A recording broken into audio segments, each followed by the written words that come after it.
हमारे दीदी लोग आप लोग के लिए हम लोग प्यारा छठ का गाना लेके आए हैं और आप लोग देखना लास्ट तक और कमेंट करके बताना कैसा लगा।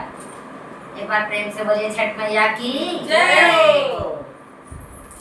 गंगा जी के निरामला पानिया नैया के बेड़ा माला नैया के बेड़ा माला गंगा जी के निर्मला पानिया नैया के बेड़ा माला नैया के बेड़ा माला